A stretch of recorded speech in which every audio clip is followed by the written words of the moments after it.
We are ready to get started here. A few minutes late, 10:04. So I'll call the meeting to order.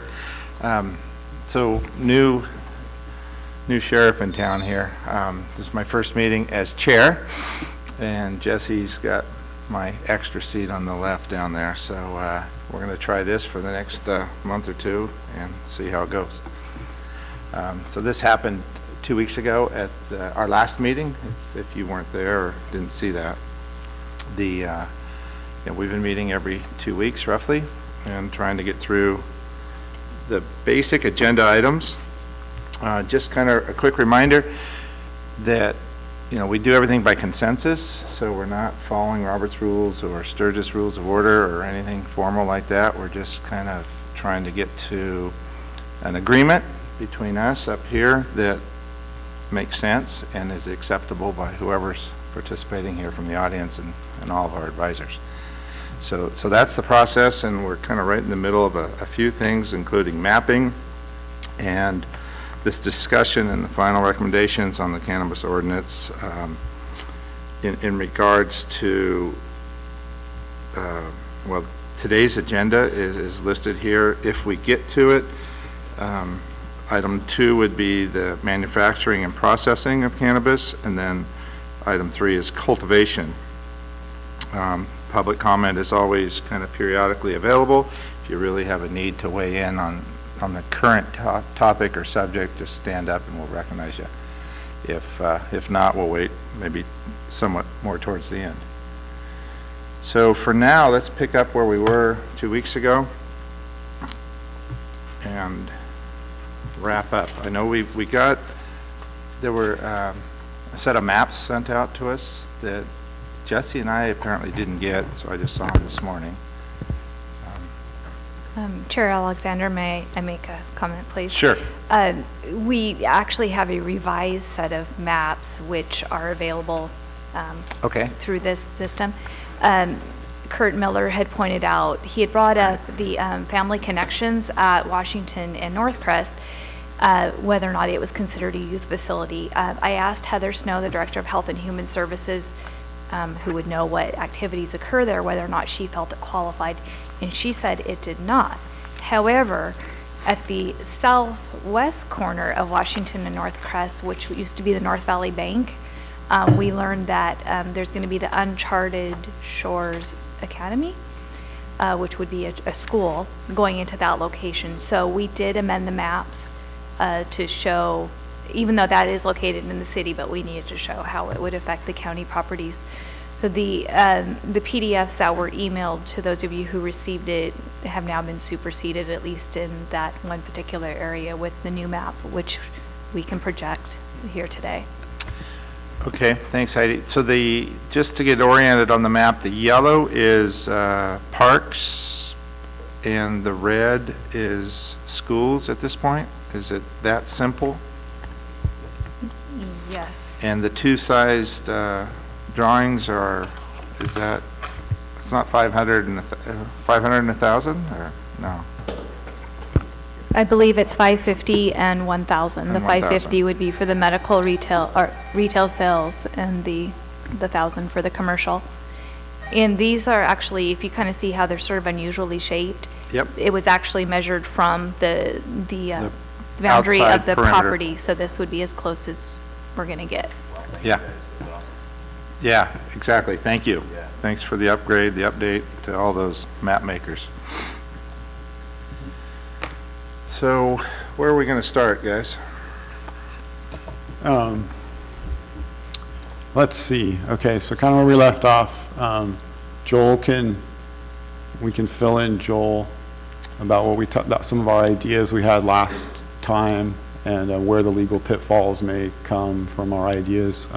One of the things I know Joel didn't like as an idea was having 2 separate setbacks, one for medical, one for recreational, but we kind of are going in that direction and asking Joel to figure out how to make that work possibly. So we can talk about that and how that could work. And then, let's see, we talked about distance, some significant buffer between stores to control the number of stores. And that's about it. Having a Um, let's see, same setback for schools and for youth centers potentially, so everything's consistent.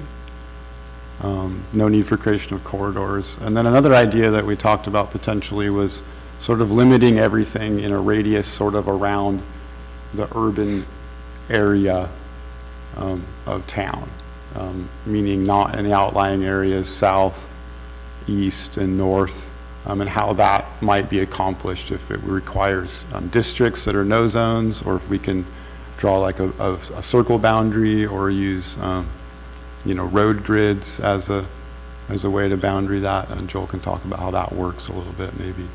Maybe just kind of going over some of the things we talked about last meeting when Joel wasn't here, and see where we went right and where we went wrong. Yeah, the part I would add to that, maybe from my notes, so as the no-go zones or the no zones were talked about last time, these aren't, necessarily agreed upon yet, but this is what was brought up, was Klamath as a whole, Gasky, Smith River, Fort Dick, and State Line. So those kind of 5 zones so far. Maybe Haiuchi can be tied in with Gasky. Yep. Also as an easternly outlying area. How are you defining state line? Where does that come down to? Just, I think the area from Smith River north. Smith River North. So Smith River is okay. No, we're talking about not River. including Smith River, and then we also talked about potentially not including the Fort Dick area. So what are you including? Crescent City? Yeah, like a few miles around Crescent City, maybe. Seemed like a few mile circle, 3-4 mile circle. And I believe most of that reasoning was Bill Stevens was here representing the sheriff, and he was talking about response time if there was any problems in the outlying areas. And we all felt that that was legitimate, that we would make them a no zone just because of response time to get there if something went wrong. All right, well, I'll have to ponder that for a while. The best way to do that might just be a combining district. Heidi and I will goof around with that. I think it would actually, in the long run, be an easier, more workable ordinance if we did that. Writing it might be a little bit more of a process, but we'll work on it. As far as the 2 setbacks for medical and recreational, it's kind of, I think, a needless complication, but it's better than some sort of weird, janky workaround to grandfather somebody in. So it's better than what we've been talking about. We can make that work. Yeah. Perfect. And Joel, what's a combining district? Help us understand what that means. It's kind of like a district superimposed on another district. So it'd be a rezone of those C districts in the areas you want it, basically. It basically, more or less, you can think of it as it's a new zone. We'd rezone all that land to allow what's there, plus to allow basically cannabis. Yeah, it would be where you'd have C2 and then, or C2, C3, and then you'd have dash some other letter, which would alert you to the fact that that particular zone that parcel has another layer of regulations associated with it. And it would be a separate chapter in our zoning ordinance. And you could define those, how you just by geographically you would define those zonings? I believe so, yeah, we would just, You would pick which Boundary commercial line. zones you want, the geographical area that you want to include. Okay. And we would rezone, do the combining district over Yeah. those properties. We would rezone all of that C, and we should talk about whether you want to include M in that, in the area, Sure. around Crescent City. There would be all the appropriate zonings that we're trying to include, I think. The So- C2 through M, which Through is M. what we're including. Okay. That's the government-wise, that's the easiest versus having, that's the only way to do it, I guess. Yeah, it probably isn't a bad way to go. What distance between establishments was discussed. We talked, Yeah. we started 1,000 feet was a starting point. I think we started talking when we first did the same distances as we have in circles, 550 to 1,000 is what we were kind of talking about. We hadn't established anything. Yeah, I think that's a good way to control the numbers. It's an easy way to control the total numbers of possible stores. And I just have a general question, when we look to the future. You know, say our cannabis regulations get off the ground, where, you know, the establishments that are established in our zones that we've rezoned, you know, are doing well, and we look at an expansion. What's the pitfalls to, say, disallowing a specific area currently and then reestablishing that in the future, say like a Gasky area or the border area of Smith River, if the need arises? What are the pitfalls? There really isn't. It would just be, like if we did this combining district approach, it would have no reference to any of those outside areas where we don't want it. We just wouldn't rezone those areas to allow it. And so if you wanted to expand it, we would just rezone out there. I mean, rezoning's a pain. It's a process. There's publications and hearings and CEQA and all the things, but it's land use, right? Maybe that's how it goes. Right, Yeah. sounds doable. I think that was our general understanding, that, you know, we would kind of make the decision now to condense it, and if the community really wanted it, there's still an avenue to get there. I think that works. And then as far as the distance between them, I don't really see a need to go down from 1,000 to 550,000. Seems like a good minimum. Can always go down later. Can go It's easier down to go down later. Do we need to Okay. go greater than 1,000? Is that too much for this kind of area? Does that get to be too, you know, eliminate too many possible zones? Well, I mean, I suppose if you do look at this map where we're kind of generalizing these spaces, 1,000 foot, you know, does kind of take up a lot. And so I think, Sure. I wouldn't be, you know, I would want to talk a lot more about trying to increase that. If we were thinking of going to 1,500, you know, that might, you know, make a monopoly in a specific area of North Crest and Sure. an area, because that might only allow for one or two, maybe only one, if we look at this map, right? Right. Okay, let's shoot for 1,000 then, unless something obvious comes up as a problem.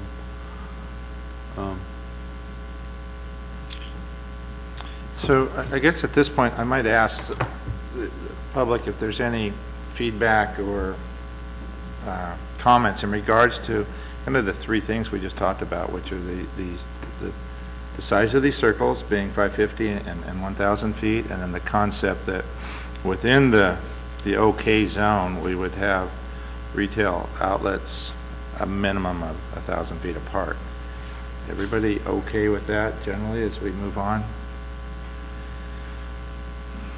Good. All right. Yeah, and maybe just to Meeting's make sure adjourned. that the public does understand that what we are talking about is excluding Klamath from retail, or really any cannabis operations, excluding Gasky for retail, Hyuchi, the Smith River border area, just so that the public is aware that that's what we are talking about. We're going to basically be consolidating a lot of our retail outlets currently to get off the ground floor within the general Crescent City outer area in the county. So just so you guys know, because I know sometimes you can sit there and you can hear us talk, and we talk sometime amongst ourselves and we kind of understand where we're going, but maybe the public doesn't get a good direction. So just so you're clear. So I'm going to say that we've kind of certainly talked about this at multiple meetings over the last month or two or more, and it's probably time that we agree that we're at this point, we're going to move on. So under item number 1, is there anything else that needs to be discussed today before we move on? I have a question. If there is a medical facility there and somebody wants to have a recreational facility, does that 1,000 foot still impede or have to do with that? Because if there was a medical or there, you know, somebody, yeah, is there still that 1,000 foot buffer between a medical and a retail?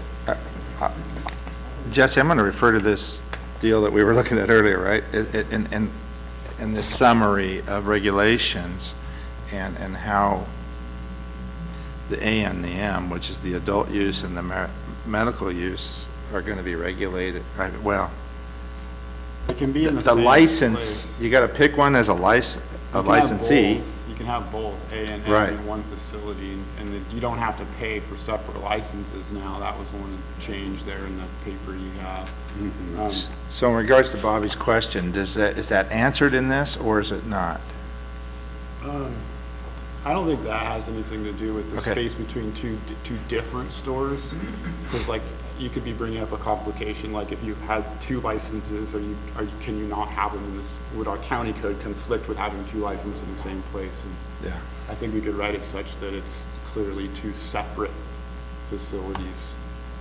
I don't know. Yeah, you mean, would the county code require you to be 1,000 feet away from yourself? Right. Right, yeah, we wouldn't, we'd make it clear that. But I do think it's easier if it's 1,000 feet away from any other license holder. Sure. Not, not 500 feet from a medical or 1,000 from a recreational. Right. Just make it easy. Sure. Okay. I think that part of the idea was we probably aren't foreseeing a lot of additional medical-only dispensaries. There's some speculation that a medical-only dispensary may have a hard time staying in business. Let that be the business decision of the operators, but they're probably not the hot item that people are going to be looking to spend a lot of money developing medical-only dispensaries. But yeah, consistent setback 1,000 between all of them. Well, then, I have enough information to start putting together an ordinance. The other part of this is that each permit is going to be a discretionary use permit from the planning commission. And it might be too, it might be a use permit and a business license depending on kind of how staff needs it to go. So, we'll come back at some point with an ordinance that has these kind of principles, these number of feet. But there will be a whole nother component of guiding the planning commission through discretionary review. And I think kind of the primary one that we've talked about is giving some sort of an extra notice and maybe some to churches and some, built-in findings. Right. This does not adversely affect neighboring churches or, doesn't adversely affect children in the neighborhood. And they'll just make the finding, and that gives an opportunity for people to come and speak to that issue. And, it'll be a little vague, but it'll still be some protections that people can have. So something like that would probably go in here. I'm not sure what. I think that would make it a little easier for people to swallow. Sure. Yeah, that was the other thing we talked about. What if would be a range that the planning commission would work within for setbacks or something like that too? I think that came up. I don't know if that's necessary, if that's a necessary complication or not. If these numbers, these 550 and 1,000 are just minimums, and given a situation, a neighborhood complaint situation, the planning commission could request a larger setback than that, correct? Yeah, something like that. Or just not approve it, yeah. Right, just not approve Yeah. it. Yeah. Got it. Because they're considering it at a specific place. It's not just a general. Okay, that makes sense. And typically, if you look at a use permit, there's, 20 or 30 conditions that staff puts on it for various reasons. Those aren't in the code. Those are just things that staff recommends the planning commission find, and usually does. So there's going to be a whole normal range of things that these buildings will have to comply with anyway. So, it'll be like any other business. And, if you want to do C and M together, and I don't know, we haven't talked about manufacturing yet, but if it's pretty simple, if the group kind of knows what they want to do, we can just do it together as one thing. Same combining district or something like that. And just I kind think of that knock makes them out. sense. There shouldn't be necessarily a difference between C and M. We had talked about if we were going to do delivery, not allowing them in potentially good storefront areas, and then conversely, probably maybe, or similarly, manufacturing and processing maybe doesn't belong in the prime storefront areas. But in terms of retail, C, all of the zones, C2, 3, 4, and M makes sense, I think. Yes. All right, super. Cool. Joel, is there anything else that you would want us to go over on this item before we move on? You're good? Thank you. So officially, we're moving from item 1 to item 2, which is now the manufacturing and processing. You're really good at this, Blake, I have to say. Thank you. Thank you. Speeding this along much better than in the what took past. you, I know, a whole meeting. 4 months, I just did in 20 minutes. Thank you. Love it. Okay, we'll see how I do on the next item. So manufacturing and processing. This is not in my wheelhouse, so who would like to give us the general, what we're trying to accomplish in regards to this in terms of, Yeah, I've been parameters. dying to talk about this for 4 months, so. all right. This is where I wanted to start in the beginning, kind of. Yep. So yeah, if we're gonna have commercial cultivation, then there needs to be processing places. That's the first start. So after a harvest is complete, there's a lot of processing labor involved. And some of that can be done on the farm, but more appropriately, I think it ends up in commercial districts in town. So manufacturing zonings. And then zonings, like similarly when we were talking about deliveries onlys, not having them in the prime storefront zones. Now, I don't know how we define that exactly other than just zoning. If we just say only in the M zones, and then I'm not clear between, is there a distinction clearly between the C4 and the M? When I look at the uses in county code, they sort of seem to blend, like C4 is M with manufacturing performance standards or something. That's a good assessment. Okay. So I guess you just call it C4 then. Maybe that's how that would, and then C3 is like a little less intense than C4, but not as intense as, or anyway, in between C2 and C4. Jesse, for those of us who don't really know anything about what exactly manufacturing or processing cannabis is, Sure. what kind of space do you need? What kind of impacts are you making? How much does this smell? How much noise does it make? What Yeah, kind of definitely chemicals? different. Processing and manufacturing are different. So, yeah, getting back on track with what processing is. So they're different. They're Different locations? No, not necessarily. And they can be done, some processing can be done by the manufacturer, and some things that can be considered manufacturing can be done by the processor also. So there's some crossover for sure. But processing generally refers to handling of the raw material, whether dried or wet, the raw cannabis plant. So you could have smells involved just like you would have smelling harvested plant for sure. Yeah. I would think you'd probably have a lot more smell with processing because you're disturbing a lot of the essential oils. Sure, within so the you're actually area. volatilizing those. Sure, to, but compared to cultivation, you're not moving huge amounts of air the way you are with cultivation, where you can be spreading that smell. In a processing facility, it's like working with anything that has odor indoors. If you're working with essential oils or something else, it would be contained within the facility that you're in. If you needed to exchange air, you could definitely filter it so you wouldn't notice it. So processing can take place out of sight completely. It would be like any other kind of indoor manufacturing type facility where you might be packaging something. So processing can also include packaging, just simply placing the raw product into a plastic bag, sealing it and labeling it, sorting, things like that.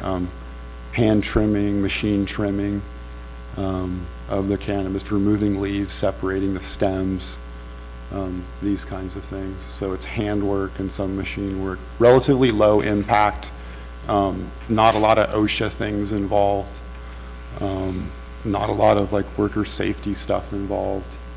It's relatively benign. I think it's quite an important thing Essential. to have for us Sure. in our county, because as we move forward into cultivating, speaking about where we're going to cultivate, a lot of our potential cultivation lands are, either off-grid or in a very, rural space in the county. So by being able to provide centralized processing, will give the cultivators an avenue to not have to do as much infrastructure work on their farm. They could distribute and ship that to a processor in bulk form, and that processor is just basically another business opportunity for people too. So we're probably going to need, I think from my perspective, processing available. Okay. A lot of our farms aren't going to have the ability to do that on site. All right, so I'm starting to get my head wrapped around what this might look like. Couple things is, I guess, would it make sense then? I think what I just heard from you, Eric, was that, yeah, centralized, so somehow you kind of, bring it to town or bring it somewhere, but not to town maybe. And then because of the odor and the other things, we don't want it in town. So now we need someplace somewhat in between, in a sense? No. I mean, you Not could have it necessarily? right here in this building, and Yeah. you wouldn't smell it. Okay, You'd smell it when you walk into the room where you're working, all right. but you wouldn't smell it outside of the facility. It's a really easy to control odor compared to cultivation, which is controllable for sure, but it's much easier to control the impacts outside your footprint with processing. And the state regulations actually allow for a smaller setback when it comes to a processing or a manufacturing facility, Okay. right? I Jesse, don't that's think what- there is one. I was going to say, I don't they think there is currently actually a set No. standard from the state, because it's an innocuous behind closed Sure. door type of Yeah, facility as where long there's as it's in a no manufacturing access for zone. public. And ag zonings actually include this, I believe, like your farm would be a perfect place for cannabis processing. Any of the buildings that are utilized for any agricultural operation, I think, are suitably zoned for processing of an agricultural product. So that, I think, the zoning could be expanded potentially into currently zoned commercial ag zones. So, And on the farm too, by the way, before I didn't mean to interrupt, but it's allowed on the farm in conjunction with your cultivation license. You don't have to have a separate processing license. What we're talking about here would be processing only facilities where you're requiring a license for processing only. there's no state license for processing. There is. There's a state's only license for processing. Is that in the regs? It's not in the code. There's manufacturing 1 and 2, but I don't think there's a processing. Yeah, it has a fee schedule and everything, unless they took it away. I think it's still there, unless they combine it with another licensing category within the manufacturer distribution category. Forget that. I can look up the type right now. It could be in the distribution, but I mean, I'm looking at the code. So our biggest things that we would be looking at would be the nuisance of traffic and odor would be about the only two things. Pretty much, If yeah. it's confined, maybe filtering to make sure it's filtered properly in those facilities.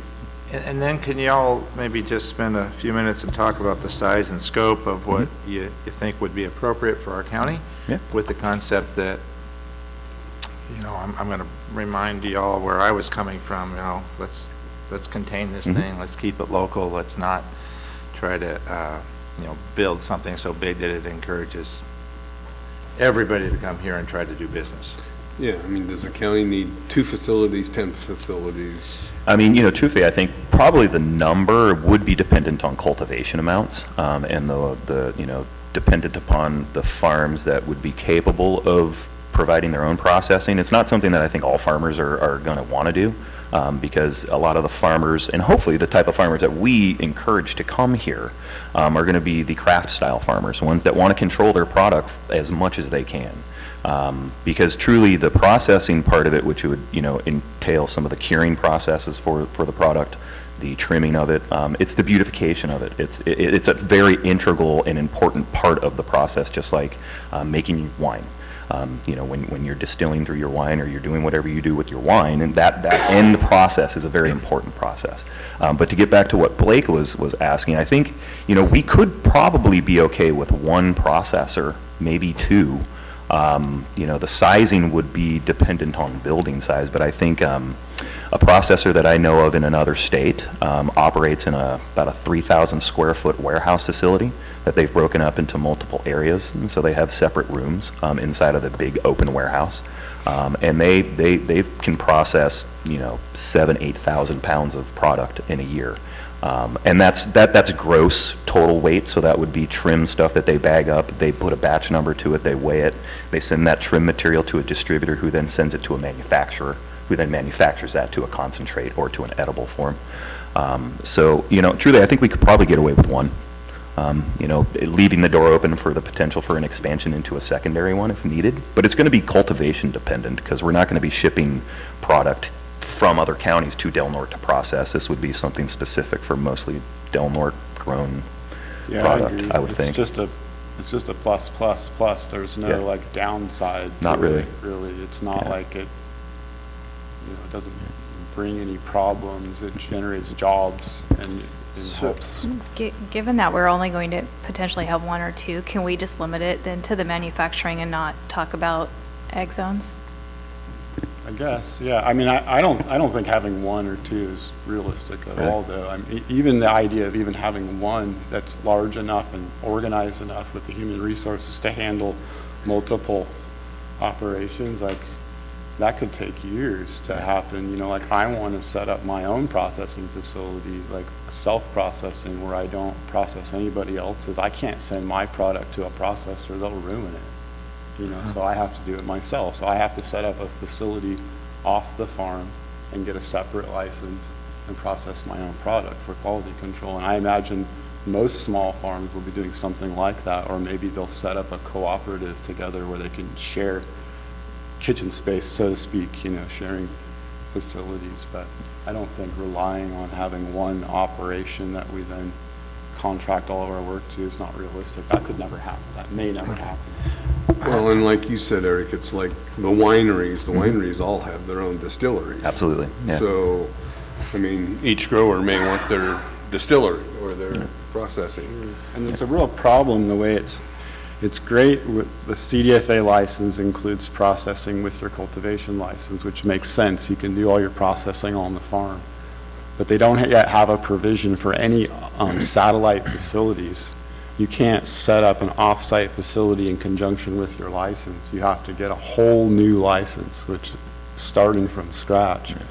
And so that's where I'll have to research it, but I'm pretty sure they still have the processing only license just for that purpose because they recognize that problem. And I'm hoping at some point they'll fix that, allow you to have a satellite, you know, location in conjunction with your license, but the way it is right now, it's Yeah, that's all difficult. encompassed under that one Sure, license. so you're almost better off getting a manufacturing license, which allows you to do some processing and packaging, and then be able to do both. Yeah. But in terms of just processing, I mean, I don't know if it's really difficult, I suppose, to add it into other zones or what that means, but it'd be great to be able to utilize existing agricultural facilities for processing. Yeah. But if that's I guess that presents security issues, right? Everywhere you have it set up Yeah. is like a security concern. Well, and packaging, the packaging part of processing is going to be a very big deal. You know, as the Washington market, you know, has matured and gotten to the point, they're the other state that requires a package from the producer. So every batch sent out is in a pre-packaged form. That's a huge cost on the cultivators because in Washington they don't allow for offsite. I think this year they just added an amendment bill that allowed for offsite processing. So hopefully California can get there, but that's definitely something we need to, you know, work out before we get to cultivation is how we're going to do this because the packaging part of it is really a time-consuming detail. I know there's certain machines out there now that are in development phase for packaging certain types of packages, but you know, it's definitely it's a big part of it. So I'd like to back up to Heidi's point, just trying to get my head around where we're going here. Heidi, I heard you say stay in the manufacturing zones, Yeah. not in the ag zones, right? Yes, Yeah. that would be, I mean, It would if be easier. eventually the cultivation, we don't know how that discussion is going to go. And, but at this point, I don't think we've really talked about agriculture Yeah. in that use. So from that perspective, I mean, it's a manufacturing activity. We have a zone called manufacturing. Yeah. And it doesn't look like we're going to have 100 of these. So for simplicity, Makes I would sense. prefer to just keep it in the manufacturing zone. Okay, I Sounds think good. we're generally in agreement there. Then my next question to that would, I get a little confused when you guys are saying that a lot of, you know, growers will also do their own manufacturing. Will they need a license or not? Or Not so much. How does that fit into our supposed ordinance? Yeah, that's separate. I probably not so many cultivators will be doing their own Not- yeah. manufacturing. It's processing. And manufacturing is a separate license entirely that you can't do in conjunction with, it's almost, it would be very difficult to permit on a farm. But if we made the decision now that we're not going to, or we're going to keep it in the manufacturing zones, not in the ag zones, would that problem come up and bite you later on when you? No, I don't think all so. right. Not for- We're Well, the only thing I think that it might come up about, and I'm glad you actually brought that up because it made me think about it, would be our micro business models, which we haven't gotten into Right, discussions yet, right. which is basically the seed to finalization. Yeah. And that's exactly where I'm going, Yeah. is if we're kind of trying to encourage local niche, Napa Valley craft product, then, that artisan boutique-ness of everything, might break out of this mold that we're talking about today. And I just kind of want to get that on the table. I don't have. Sure. Self-processing, you need, since you can do it without a separate license on your own farm with your license, that needs to happen always, of course, for the farm. So it's already allowed. It's already allowed. If you're trying to seek a separate processing license to process other people's products, then that makes perfect sense for that to be only in the commercial, the C4 manufacturing zone, so if you're handling other people's stuff. Okay.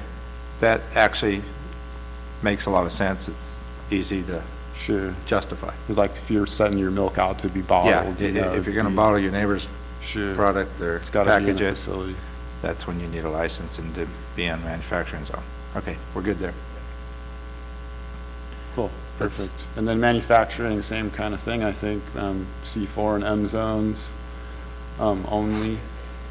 And then I'd like to press for non-volatile licensing only. The whole category of all the manufacturing, just not do that right now.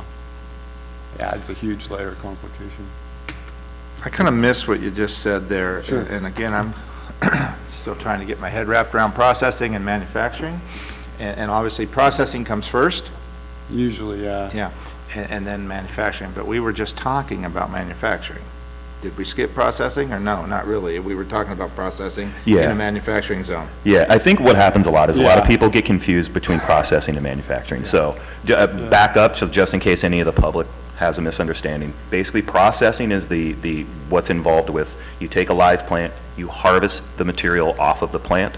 That is a part of processing. You take that harvested material, you start to cure it, dry it. That's a part of processing. You remove dried material to start trimming it, to clear up the leaf material and the trim to expose the bud. That's part of processing. You take that bud and that trimmed material and you put it in a package. That's part of processing.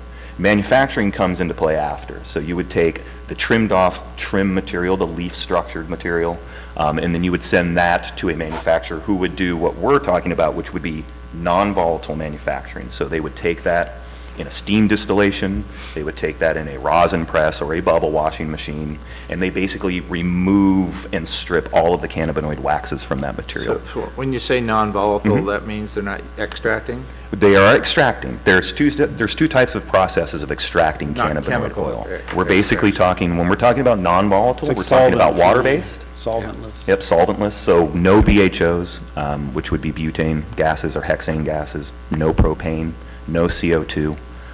We would be basically looking to do water-based type extractions, or whole plant dry sift type And you of want that extractions. for our entire county or region? Truthfully, I think from what we've all spoke about and what we've heard from the community and everybody is that, volatile solvents are Yep. just that, they're volatile. Yep. And they're dangerous. Okay. That's where the big money is in the volatile manufacturing, especially butane and CO2 extraction. Yeah. And CO2 is a clear departure from fuel type extraction like butane, but it's complicated. It's very expensive. There's a lot of OSHA considerations with the CO2 operation, and they're big money. Not to say that something like a CO2 operation wouldn't have place in the future. The city's considering how to work that in potentially, Crescent City. But you know, considering what we're trying to build here, something real simple, I don't think it makes sense. At least in this year, first year, we don't need to even. So is it fair to summarize right now that we have kind of just talked about processing? It's going to be located on manufacturing zones.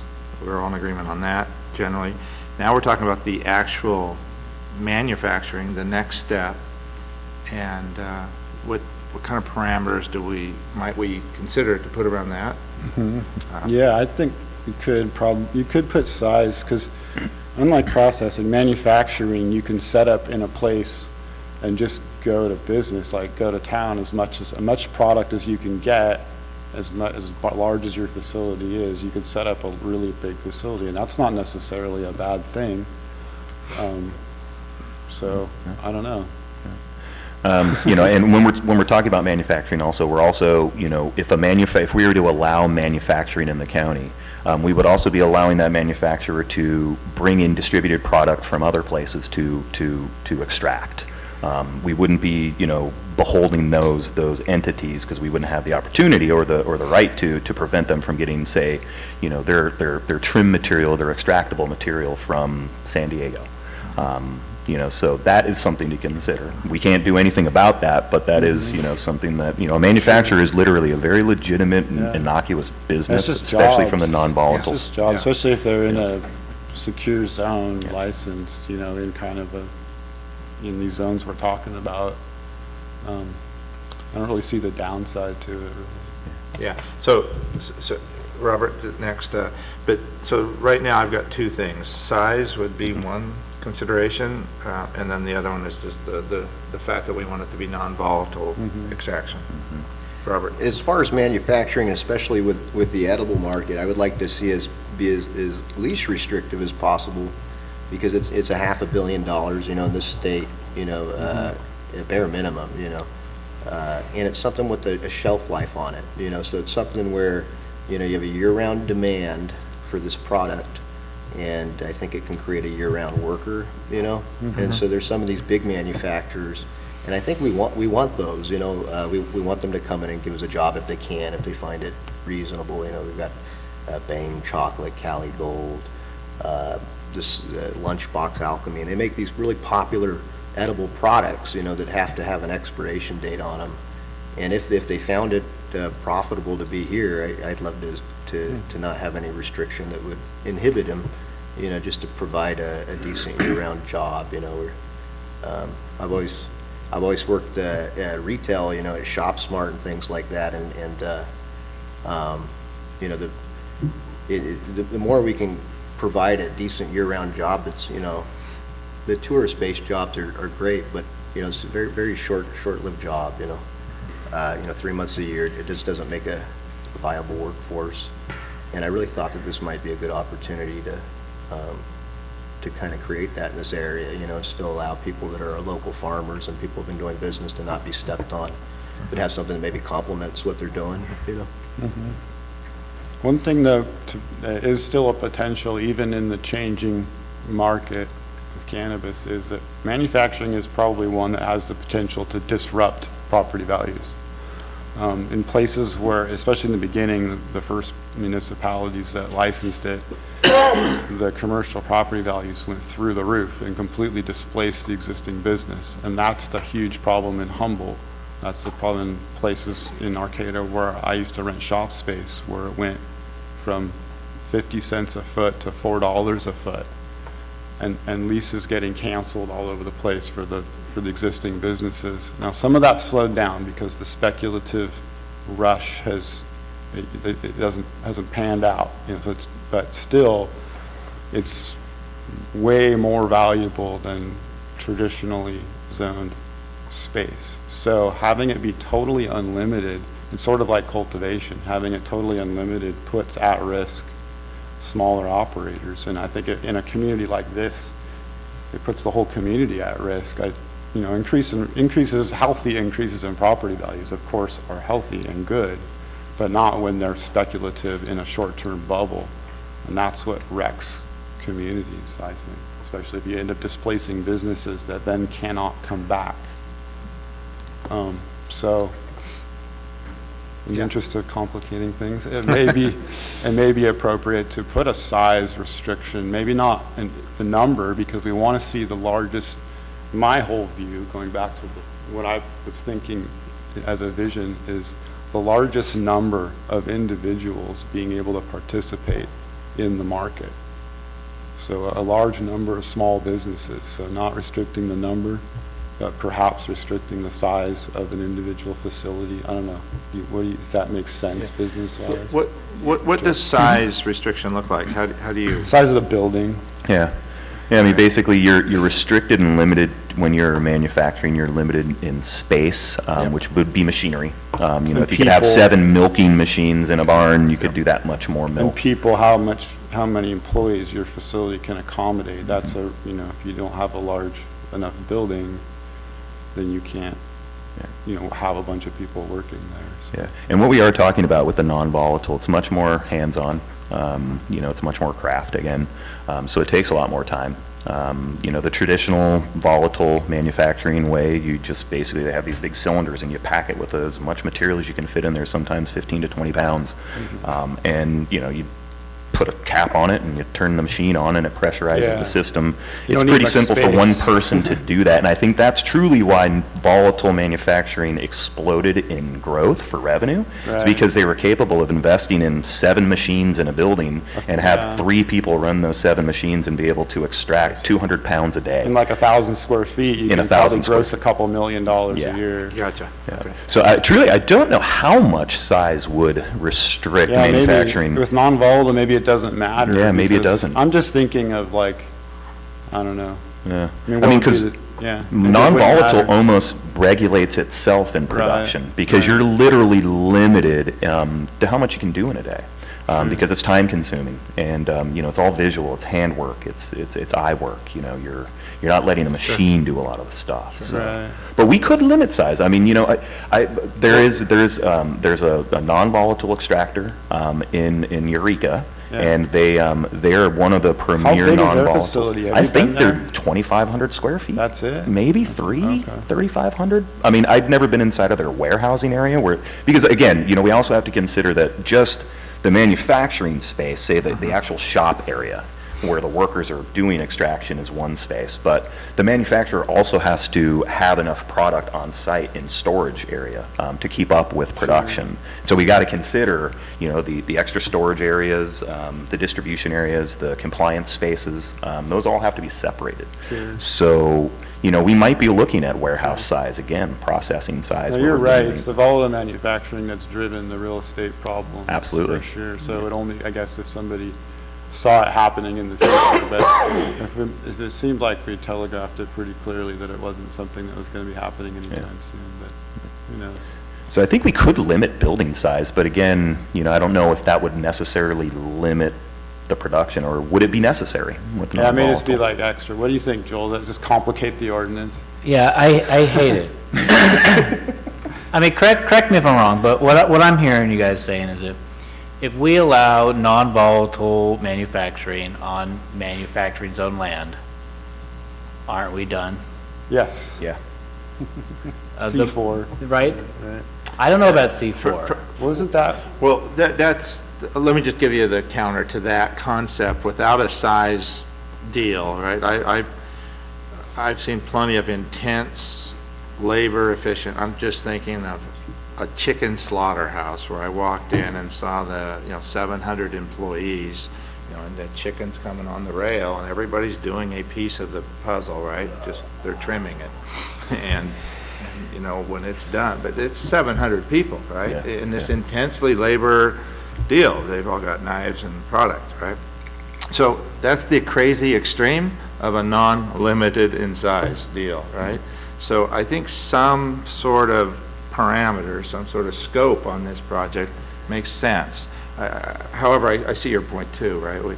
If it's not going to get crazy, yeah, it helps our economy and it supplies year-round jobs possibly and all that. So, that part makes sense. But getting to square footage and that kind of ridiculousness, Yeah. the buildings are probably already built, right? So Yep. what if somebody wants to fit into a building that's already there and it's 200 feet larger than our rule? you know, that doesn't make any sense. Doesn't make sense either. So we got to just keep talking this through and come up with something that, We have a lot of vacancies in retail buildings around Crescent City, Delaware County. I've certainly observed that.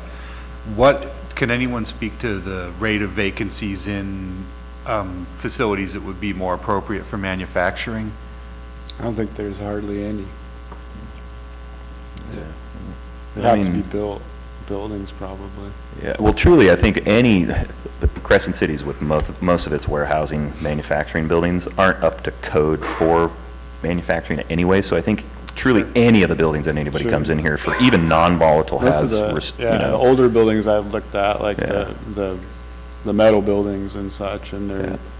their age and condition is such that it Yeah. would be cheaper to build a new building than to renovate it to the standards you'd have to have, so. There isn't a lot, there's land, there's a lot of you know, land. buildings get redone all the time. I'm thinking of where we process and manufacture our eggs. I don't think it's actual, you know, there's no cooking or great breaking of eggs, but we're washing them and packaging them. It's an old cow barn, and then it was a flour building, and now it's an egg manufacturing Yeah, building. Cannabis has security issues Yeah. there, that you have to keep things tight and secure, Yeah, locked well, up. so- no, I got that. We have food safety, FISC, all kinds of audits and deals, and we do it in an old barn. Yeah, no, I mean like theft security, because it's a high-value product more Yeah, than eggs. got it. That's what I mean. Okay. And then, okay, then I'm thinking of buildings here in town that were, you know, Seaquake. You know, it was a mess, and it got redone. And so I don't think we want to sit here and assume that, oh, no building is currently qualified, they'll probably build brand new. I think. no, that I would think be- they'll find existing buildings and retrofit for sure. But I think any building currently that they would look for, they'd have to put some money into it. It's just not our strong point, isn't like Okay. nice Yeah, new existing commercial buildings. buildings isn't really the strong point here. I actually have a question for Heidi. Sorry. I just have a question for all of you, just to double check. So the manufacturing activity and the processing, it does not have any off-site impacts as far as noise or odor? None that are, you know, Okay. that are Yeah, more less or than an less- auto shop, yeah. less than a cabinet shop or a machine shop. Okay, or- I was just revisiting the difference between the C4 and the M as far as uses that were permitted with the use permit, and definitely in the manufacturing, you're looking at things that are gonna be potentially unpleasant, and if what Yeah. you're describing, then C4 would be applicable. Yeah, I've looked So at 'em. that's- They're I just wanted to heavy. double check before we got too far. Thank you. So it does look Sure, like thanks. C4 and M are compatible then with that type Yeah. of Well, use? Heidi, is there any virtue in trying to funnel it to any particular zone to try to get people to rehab or reinvest in some properties that are sitting around? Like, is there any value in trying to push people into manufacturing so that they'll pick up some old properties? I don't think so. I mean, I think the assortment is so varied in the way it's distributed. I think it's equally, so, yeah, thank you. Do we have a generalized area where most of our manufacturing and C4 zones are located, or are they spread out I kind would of like say everything else? primarily you're looking at Elk Valley Road, kind of where Hambro, Uh-huh.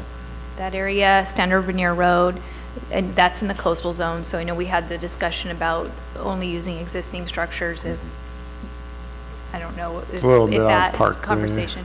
Yeah, Parkway, that's where the Parkway feed is over here.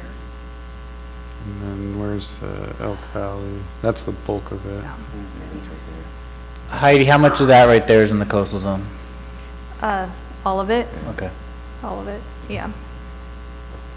It's coastal zone, but not coastal commission review, right? 'Cause- Yeah, it's within the county's local permit Right. jurisdiction, so, yeah. Assuming everything goes well, the permit would be issued by the county, and there would be no further review by the coastal commission. so there's a lot of Nobody really knows land. what the coastal zone's doing with cannabis.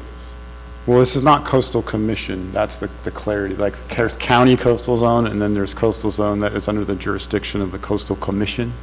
So, and that's two different things, I believe, Well, right? either way, they're gonna have to certify the ordinance to begin with. Sure, sure. And then they still, I think that's who you appeal it to if you disagree with the county. Can you all remind me the two colors here, the purple and the red? The Yeah. red is general commercial, and the purple is manufacturing. And then this light pink which you'll see down Yep. on Highway 101. That's visitors serving commercial, which I would exclude from Yeah. most things. Do we know if these are C4s or what the C designation is on these around the M's? We would need to pull out the individual zoning maps, but if I had to guess, you're looking at C4 Okay, for so maybe a lot for- of that, but Maybe then for manufacturing, it's before finalizing I mean, anything. if you'd like, I can go and get some scans and bring them back and we can put them up. Yeah, if there's time today to separate, so we can see what the C4 is versus the C3, see if, Okay. I don't know if that, I can Matters, go okay. take care of that. That'd be nice. but there's a lot of land around here.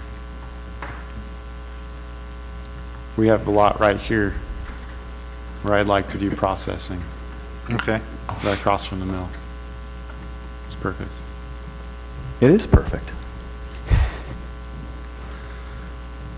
And then most of the crab sheds are occupied. It's hard to find rental space.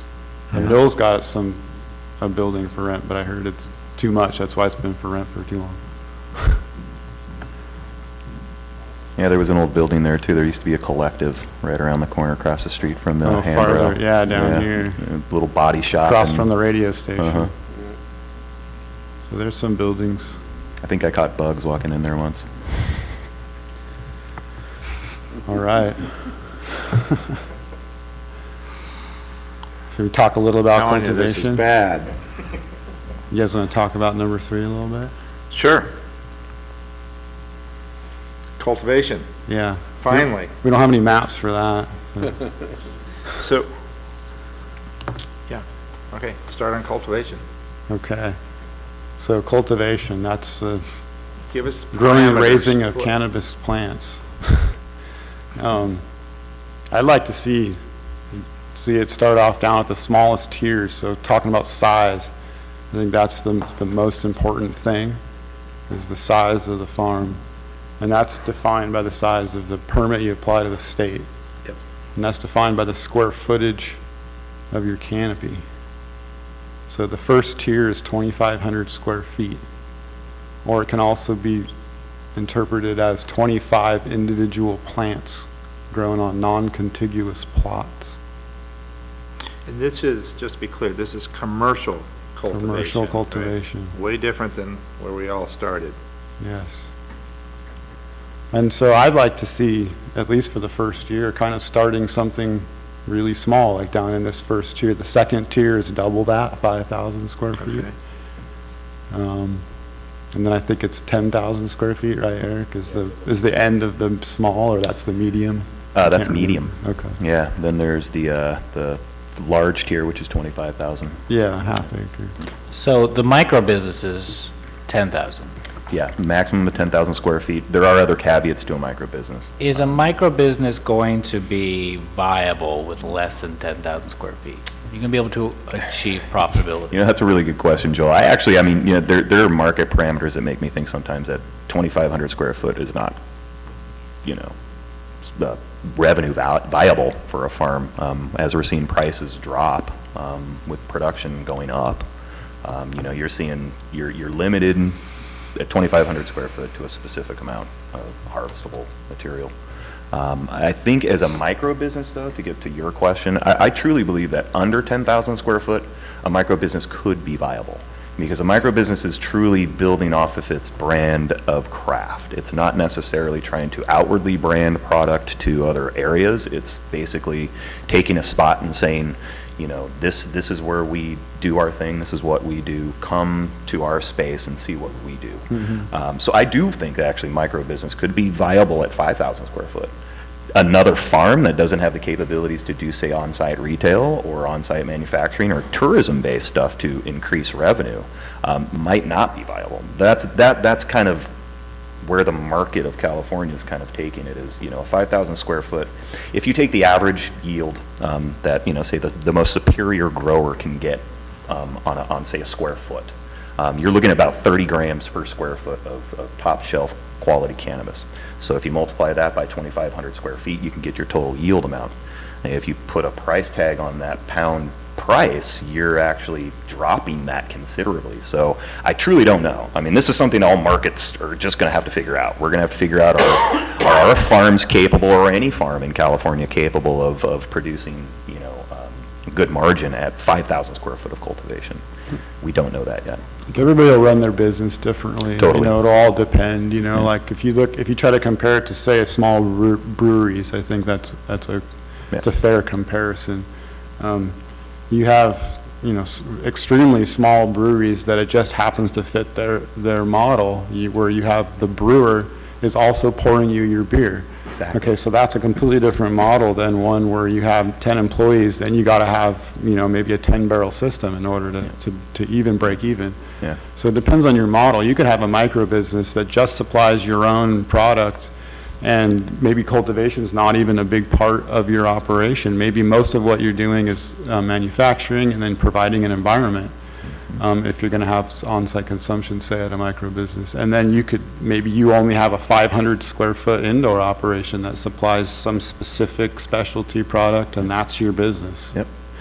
So it really depends on how you're trying to run your business. If you're trying to just produce quantity, bulk quantity, I think anywhere north of San Francisco is out of business, like in terms of the next decade. If all you're trying to do is produce bulk quantity, those days are done, so that's not going to be the business model. Really, is not going to be how many pounds you can produce. It's how little money can you spend producing your product. Yep. I think you're totally right. I think as you start to move up past the Bay Area, the what they would consider the holy grail of cannabis cultivation, we don't have large plots of land to cultivate, and so we have to fine tune every aspect of our trade and our craft. And so I think the micro business is literally something that we should be seriously considering in the county, given our cultivation areas too. I mean, they are ripe for on-site foot traffic in certain areas. Places. Yeah. But I think it could really lend itself to offering what Del Norte really wants to see from this, which is. So do you think that even a large plot shouldn't be Del Norte, and we should try to stay in these small crafted market type things? I think that, say if you had a 10-acre property or a 25-acre property or whatever, I mean, I think we should still limit the size of your garden space for cultivation, for sure. But that doesn't mean that precludes, say, if you were a micro business and you were limited to, instead of the 10,000 square foot, we limited to keep every consistency for cultivation. Micro businesses also say at 5,000 square foot. That's our maximum cultivation cap in the county. You could have your farm on your large ag land or whatever, your 5,000 square foot grow, but the other areas of your farm could still be developed for on-site tourism, foot traffic, trails, vignette, picnic areas, things like that, basically, wineries don't have all of their grapes growing right there. They have their grape plots, and then they have their kind of winery area. And that's kind of what I envision someday. I mean, this isn't something that's just going to turn around tomorrow and be, viable, but we're looking at kind of like, a projected future for what we could see here. I'm just seeing like starting off slow, getting into it kind of slowly, and so the real estate speculation issues you see with inviting large grows in automatic. I mean, those things have changed so rapidly. Just in the last year, there's a lot less excitement to try to dominate cultivation space in difficult mountainous areas. But even just a year ago, you had all kinds of, I'd call it kind of uneducated money buying up all the available farm space and just trying to go as big as possible right off the bat. And it just sort of wrecks communities, and it lays them to waste. And then I mean, more power to them if that works out long term, but I don't really think it's going to. And I think it's going to cause a lot of damage to the community in the meantime while we're watching all these big mountain farms go out of business. Yeah. And so that's kind of the angle I'm trying to get at, is don't invite big old giant farms. I mean, if you can't make it work over time, starting small and then expanding, then you probably can't make it anyway. Right. And there aren't, in other places like Humboldt, they had to start with some big permitting because they have a lot of invested farms already at that size that they're trying to bring into compliance. So here we don't have that. I don't think there's probably even a single 10,000 square foot operation that's like being run effectively or efficiently. And if there is one, you could probably beat it with 2,500 square feet that's run correctly. So I don't think that we're taking away existing operations by starting in at the small first couple tiers. If it's not the first tier, then the cottage tier, then the small tier, which is 5,000 square feet. But Yeah, anything so- bigger than that to begin with, I think is not the right way to go. Yeah, so to get back to your question, Joe, I think that, businesses could be viable. Micro-business was your specific question. I think it could be viable under 10,000 square feet for sure. More viable than probably another cultivation. Yeah, my concern was just if we're going to do 2,500, is that going to preclude microbusiness from functioning? I don't think so. I don't want the county doing a bunch of work to create ordinances and then permit, inspect, go through the process, and then we're only allowing an amount that isn't profitable, and it's all a waste. Yeah, it's a concern too, yeah. So I don't know where it is. I don't know if it's 25, I don't know if it's 5. And if you ask people in Humboldt, they say they can't even do it less than 10,000, and they're complaining about it. So it really, like I said, it all depends on the business model. Like, you can't run a 10,000 square foot commercial farm by yourself. I don't care what people say. There's no way. You can't do it one person, But I think a 2,500 square foot commercial farm could possibly be run by one person. Well, And be profitable. we're talking about 10,000 square foot of indoor? No, I'm talking about Outdoor. outdoor right now. Okay. I mean, same indoor or outdoor.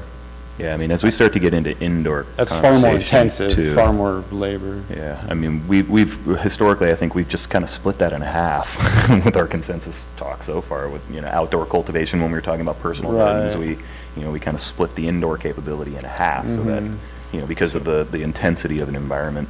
So a 10K rule would be 5K inside? or- Something like that, or a 5,000 outdoor Right. would give you a 2,500 square The foot. state lot. has the tiny tier, which I think is cool, which at some The point. craft tier, yeah. The cottage, the 500 square foot indoor tier, which the world's not ready for that yet, but I think at some point it would be really neat to see municipalities and localities really embrace the cottage scale 500 square foot cultivation.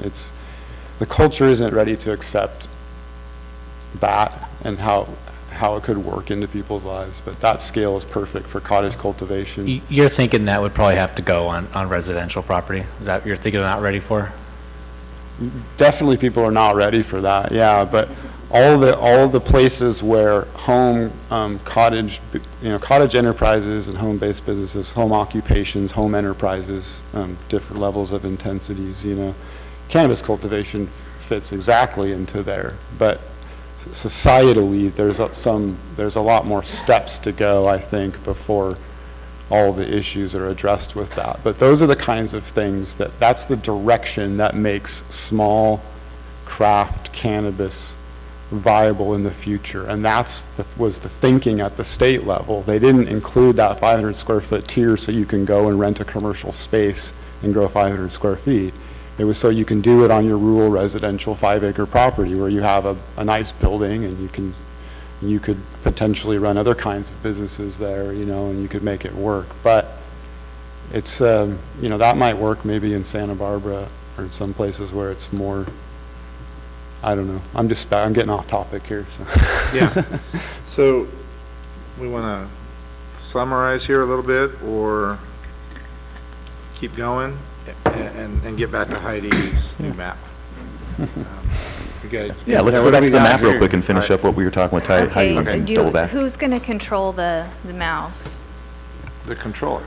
Okay, because What is this? there's What are 5 images of the different zoning maps, and a couple of them are at a different size than the Dead others, so layer. those may need to be adjusted when they come up, or vice versa.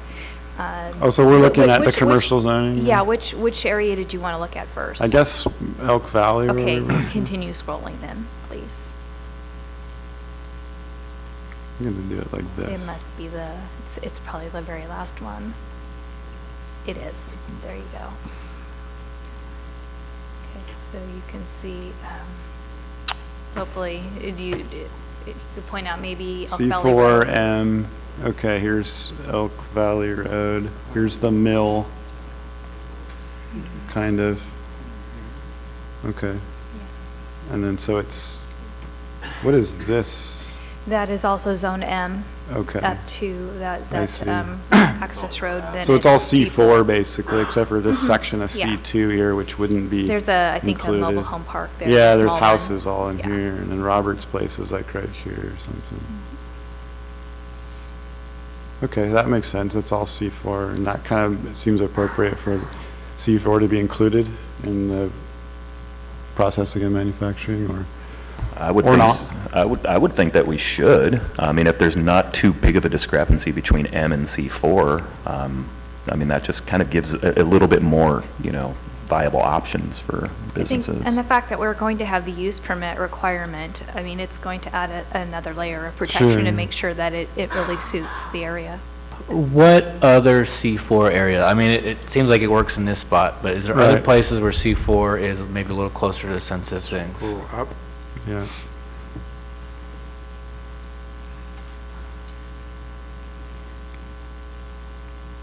Okay, don't see any this here. map it's a non-coastal map. I And see a it's C2. kind of by standard veneer, except this is the non-coastal side. Okay. Just a little C2, so that's not a good one. Okay. And this is the coastal version of that map. Okay. And you'll see, There's nothing there either, so, okay. And then there's C4 here. yeah, Washington Boulevard, that's what that is. Okay. Oh, right, this is the city. The city is on the south and the west is the Right. city, but the northern part where a gas station, C3, across the street, that'd be the wellness center, Right. but that's not what we're looking at. So Harding, almost up to Washington is C4. And I can think the nature of those kinds of businesses would be because they're enclosed and inside and out of sight, and they're not open to the public. That's the key thing. The difference between that and retail. So, hey, Blake, I got a question. Since you represent that, the complete opposite spectrum, respectfully, how do you feel with manufacturing and processing in terms of setbacks? And could you foresee no setbacks, or do you foresee something that would be a little Don't see more any here. open? Yeah, to you? Yeah, my only experience is what I learned in this room today. And as long as I'm hearing it correctly and understanding it, where we're going in terms of scope and not, making it monstrous large, I don't think that any additional setbacks would be required. That's my initial response. So would you feel, so do you feel like if we were to allow for manufacturing, processing in C4 and M, is there a specific setback that you have in mind? Or would you be okay with basically going with what the state says, which is there's no setbacks? Yeah, I think that's where I'm heading. Okay. I Give you time to gestate. I don't know it's any- concrete, just was curious. any difference. Okay. Unless Joel or Heidi or somebody has an opinion that would. Makes sense. Back to that use permit process, I think Keep it that simple. that's going to address the impacts with the neighborhood, Yeah. if there is a neighborhood.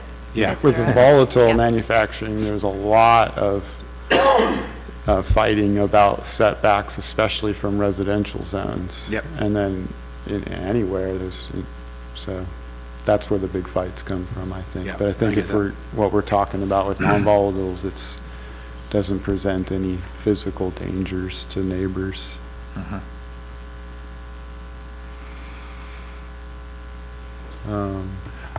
Do we have any C4 and manufacturing stuff saying outside of this area? Like, Up north, there's Yeah. some by Rowdy Creek on the Okay. east side of the highway. okay. It's land, M zone land, and then I think there's a little bit farther up north. We were looking at the retail maps. up Okay. So we're not really piece of looking at it. like, say the outer line areas, however, we're concerned with, security right. for retail. Are we going to, say if we had an M or a C4 zone in Gasky, which I don't know if I we don't think do, there is or any. anywhere I like don't that, No, would we be precluding those areas out of it? Yeah, Okay. there is no manufacturing in Gasky. Okay. Smith River's about the only one out of town. How about Klamath? Oh, Klamath does have manufacturing, all the old mill sites. What's the difference between the, say, like the industrial use? like an industrial manufacturing zone. Because I know, like the Gasky station, We and don't I'm only have throwing it. this out there because that's the one building we constantly talk about in the outlying areas in Gasky. That zone, I should be believe, a has an commercial. industrial use. Used to be a gas station. I don't know. It should be a commercial zone. So Gas C2, I stations are think. permitted. C2. Yeah, I know it's C2. I was wondering, but so that doesn't have any type of manufacturing No, to it? no, Okay. no. So I guess I would just encourage public comment from Klamath, from anywhere that might want to weigh in at this point, if you want to. No rush. So we've wrapped up on these maps. We don't appear to see an issue or a reason to separate M from C4, so I think we're marching forward with the concept that they're together. Or we would Perfect. allow it on both. And now it gets back to size, right? And somebody had mentioned that the indoor is about half the size as the outdoor, and That's just kind of how we had You're taken. talking about cultivation Yeah, now? for Yeah. cultivation. Yeah. That's how we had taken the personal cultivation sizes. We had kind of split them in half. Okay, so are we talking about, just to be clear? Let's not jump to to cultivation. right. Let's stick with Manufacturing. Okay. manufacturing, right. And so we're back up to item 2. Again, just reiterating where we are and what we kind of already worked through is that it would be on C4 and M land or zonings, and non-volatile extraction. And then we have this size parameter that really needs to be flushed out and Sure. and somehow interpreted so that we don't end up with a 700-person chicken slaughter facility. And we're currently talking about no setbacks for manufacturing or processing at this point. At this point. Yeah, Okay. yeah, correct. I'll write that in. The normal setbacks you would have to have. Yeah, normal for your setbacks. building or your operation as defined by county code. Exactly. Which in the M zone, I think that you're allowed to build right on the property line. And so, I said, I don't want a 700-person facility. I'm not sure that's, I didn't bring that up because I don't want it. I was just bringing it up Sure. because if you're not careful, things like that could happen, right? And I don't even know if that's wrong or bad, right? If we could employ 700 people year-round, I think we need to be in favor of that. Sure. So How you keep it clean. Yeah. I get what you're saying. Yeah, I don't know how you limit stuff. I don't know if like building size sounded like an awkward way to do it. Yeah. Limiting number of employees, that sounds awkward too. I don't know how the county would even get involved in that. Correct me if I'm wrong. I think there's actually some localities that have put a gross receipt thing to a manufacturer. Limit your gross receipts. I think they've limited a specific. The IRS sales already makes revenue or liars out of us something. all. Let's not Yeah. go there. Just throwing it out there. Everyone's gonna just hit that limit. yeah. I don't know. That- Maybe, I don't know. I that- don't wanna that- laugh at it. I mean, I suppose. Yeah, it is, it does lead towards dishonesty, of course. That's a challenge. So, employee numbers is a limiting world. Because that limits your size of growth and your Yeah. capability for what you can produce or do in a day. Yeah. I mean, you do have the building, like you're saying, like the example you gave, let's say we limited the building to 10,000 square feet, and you occupy a building that's 10,300 square feet.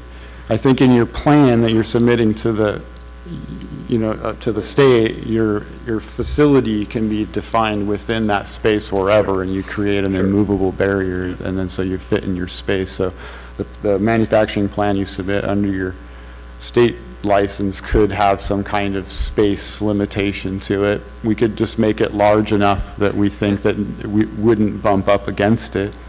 My next question would be, when you're talking about space and defining manufacturing space, does that manufacturing space include the inventory kind of product in and product out? You could, you'd just be your whole, Yeah. you'd have to define that, but those are included in your plan. So if you say your total space, maybe you wouldn't include parking. Right. But maybe you would include every component Yeah. of your indoor facility. Yeah. Hey, I got a question for Joel, though, that might help a little bit. So say, taking that number, say, okay, there's a 10,000 square foot warehouse. A manufacturer wants to come into lease. But we say we put a 3,000 square foot cap on usable space for your business? Is that even something we can do? Can we say you rent a 10,000 square foot place, but you can only use 3,000 square foot of it? Probably, but this isn't something that I've looked at. I don't know, I haven't looked at the state regs, and, you know, for cultivation, you have a cultivation plan. Do you have a manufacturing plan that has a map of where you're gonna do what? You have a general operational diagram, but I don't think it says, you know, I'm only using X amount of square footage. The two manufacturing permits the state has is for volatile and non-volatile. Yeah, no square foot limit on it. I wouldn't want to get into, you know, how they use their space, what's storage, what's inventory, what's thing, but if we just say, I mean, you know, there's always kind of a tension between what's fair and what's certain, what's easy to enforce and what's going to be fair and the most, you know, I think the easiest thing to do is just make it your building size, you know, you know, but that's something that I could dig into the regs and see what the nuance there is with the state and how we can interact with that in a way that makes sense.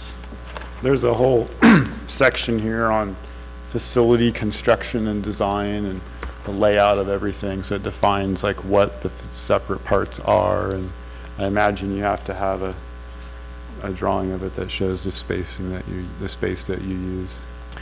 My assumption, my hunch, is that the state regulations are going to be onerous enough, and we're so far away that transportation costs will be high enough that we probably don't have you know, a realistic chance that we're going to have a huge operation here that's profitable.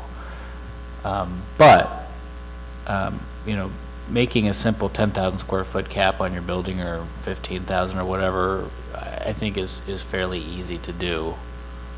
You know, There's a lot of rules on the grounds. There's one here that's funny. If the grounds of the cannabis manufacturing facility are bordered by grounds outside the licensee's control that are not maintained in the manner described in subsections A through D, inspection, extermination, other reasonable care shall be exercised within the cannabis manufacturing facility in order to eliminate any pest, dirt, or filth that poses a source of cannabis product contamination. So you gotta like keep your neighbor's property clean too. Sure. We do that in the organic world. Right. So, as y'all are talking, I'm thinking of large old buildings, you know, mill sites and things that aren't currently being used for their original intention, and they're just big old empty buildings that, you know, may be appropriate to be used for something like this. And I know a lot of the ones I'm thinking of have already been torn down, but I don't know what else is out there, but, you know, it seems a little, I don't know, it just seems a little limiting to say a simple square footage deal, but we can define that by usable square footage, even though it's a larger building or something. I don't know. And then Joel's point that, you know, it'll probably just be self-limited because of location. Yeah, maybe. Yeah, I get that, but what if it isn't? So. Yeah, I mean, there's two sides to that coin. I think, you know, we're dealing with just interstate stuff currently, but, you know, as the markets mature in each state, you know, we will see a federal change at some point, which we'll have to reconvene more meetings about how we deal with interstate transportation, because that's coming down the pipelines, and it's probably going to be here a lot sooner than most people realize. But, I mean, you know, those are just things that we all have to consider, because again, you know, Crescent City being in a main thoroughfare with two main manufacturing and transportation highways through it could benefit someday from interstate manufacturing or interstate distribution. But I know that's just kind of off topic. But again, I think, you know, what Joel had mentioned, you know, the limiting transportation is going to be a big player. You know, when you're dealing with a transportation licensee to take it from, say, Humboldt or Trinity to bring it to Del Norte County for a manufacturer in Del Norte County to manufacture, I don't know how viable that will be. Because then that stuff has to be manufactured here and then transported and redistributed back down south. You know, so we may be just kind of kicking a ball that doesn't necessarily need to be kicked as much as it is, because it may just be self-limiting. And then what about putting it on the planning commission? Let's say if we said, you know, 10,000 square feet, and then put it on the planning commission if they want to approve something larger than that. You know, write out some findings that they have to make or something, if that makes any sense. You know, the way we'd kind of have to do that is there'd have to be some sort of impacts, right? Right. 10,000 square feet, and if you go above that, the planning commission finds that it doesn't have X, Y, and Z negative impacts. Right. I don't know, that might just be so vague that it doesn't offer any real protection. Right. I don't know. I'd have to dig in. Proving the impacts or whatever would be difficult. We just have another argument about whether or Yeah. not the impacts are real or not. I would encourage us to stay away from that kind of thought Mhm. or process. Yeah, I don't really see like any clean way of limiting it then, other than, Well, let me spend some time in the regs. The damage, the potential harm with spending too much energy worrying about what the state's doing is that the state will change it on us from time to time. right. So I don't want to build an ordinance around that, but if the state is already kind of permitting or inspecting in a way that maybe we could piggyback on, maybe we can find something elegant. I haven't looked at it, I just haven't at all. And the full-time employee kind of number or cap is an option. Not that I would be in favor of a small number, but it's just an option. Also, you know, operational timeframes, I know some jurisdictions put, you know, because a thing with manufacturing is it can go 24 hours a day. Correct. So that's something we want to consider, we want to talk about too, is limiting operational hours of a manufacturer. Also tends to limit production scale too. If you can only be producing extract 8 hours a day, that's as much as you can do. I know manufacturers that run their machines 24 hours a day, 7 days a week. I don't like it, but that's what they do.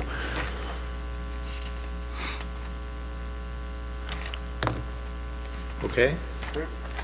Any other thoughts on that? Yeah, it gets hard for the county to dictate how somebody runs their business in Right. details. And it doesn't necessarily have the desired effect. And I think we want to just keep that in mind and just try to stop the craziness, whatever. Mhm. Sure. I think the Craziness. no volatile manufacturing really just takes care of 99% of the problems that we're Right. coming up with. Yeah. Okay.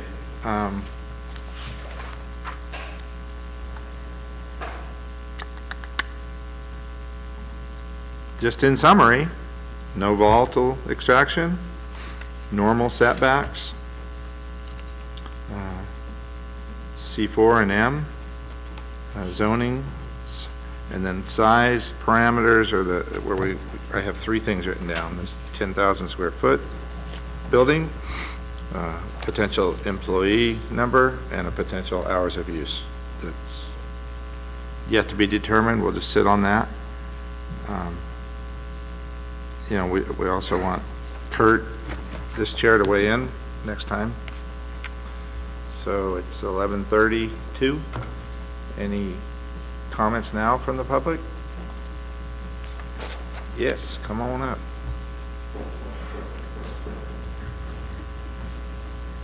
So what is the difference between C1 and C4? 3 numbers. C1 is applicable to commercial zones that are generally found in the middle of a residential zone district. Okay. And they usually, in old times, it's where you would have mom and pop little grocery stores. Okay. And so we have a few kind of legacy C1s Okay. remaining. So with the manufacturing process, or at least the processing facilities, and from what you've heard here today, with there being, you know, the smell being controlled, obviously, or else they're going to hit with a nuisance violation. There's not a lot of noise involved. I mean, we're not running heavy machinery, we're not using forklifts, we're not doing anything like that. What would be the reason to preclude that from being in a C1 up to C4 zoning? I would definitely remove C1 because those are neighborhoods. I mean, Okay. I think your argument that the point you're trying to make may be applicable to C2, C3, C4. Okay. I think you're just going to have more areas where you're going to interface with neighborhoods, which are going to be potential conflicts when you go through the use permit process. Okay, so C1's out. What about C2? Also, some of the C3? C2, I mean, I Kind of don't know. dependent on I mean, location. It really, well, everything. in land use really depends on the location and what your adjacent uses are and how well it fits.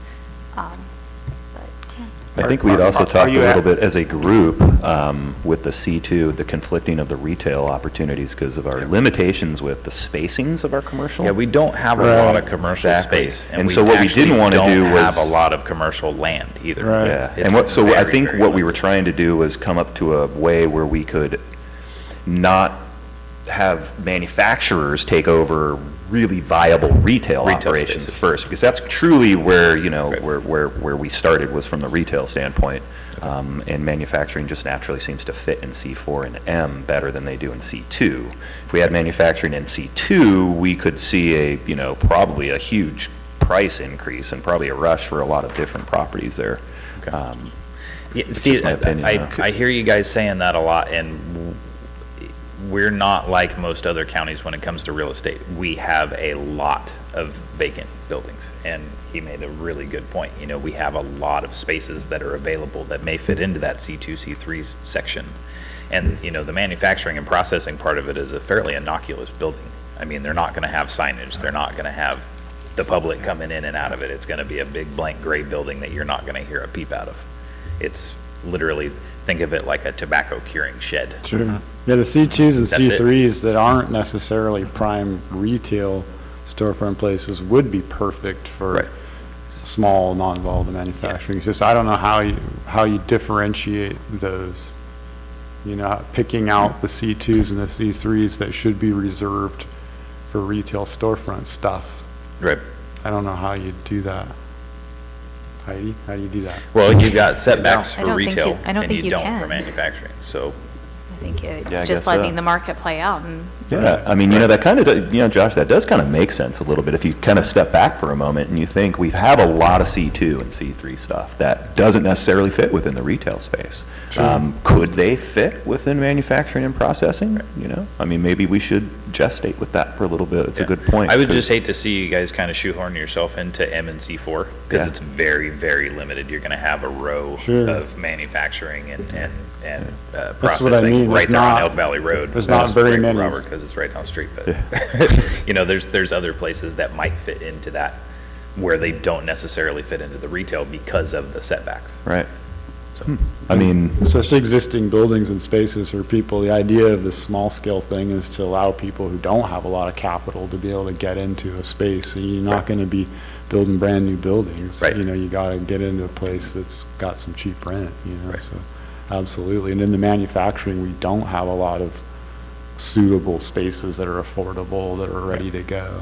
And that's the thing that I kind of see as creating like you said, the year-round jobs. Yeah. So, like I said, just shoehorning yourself into the C4 and M, then you're gonna see a big land grab for those specific spots. those 10. And my main concern right now is like looking at some of the setback maps and these little shoehorned little spots that are kind of in between the circles. You're gonna see the land prices and the rent prices on those specific buildings. If anybody's smart and paying attention, they're gonna go through the roof. Right. So. Yeah, good point. I Yeah, mean, that's thank definitely you. something I Thank think we you. could talk more about too. I was just wondering if you were planning on having ban zones for manufacturing. So she's asking if we're No going to have a... zones. Yeah, no zones The for no manufacturing. zones, only just by zoning, and then there was, somebody mentioned that there was some manufacturing zoning near Cannabis. Yes. I'd like to just bring that into the tribe. Yeah, I don't know Okay. where that is exactly, if it's So on you'll the get back to resolution. us in regards to I that? want to Okay. get a little more information on what their responses Mhm. to that. I already know about the retail. I don't know. Sure. Informed enough that you can fully speak on it. Sure. Yeah, it's all non-volatile stuff too, so. I could see outlying areas for manufacturing, not, if we don't want retail in outlying areas for any type of security concern, then that logic could apply to manufacturing and processing as well. Oh, yes.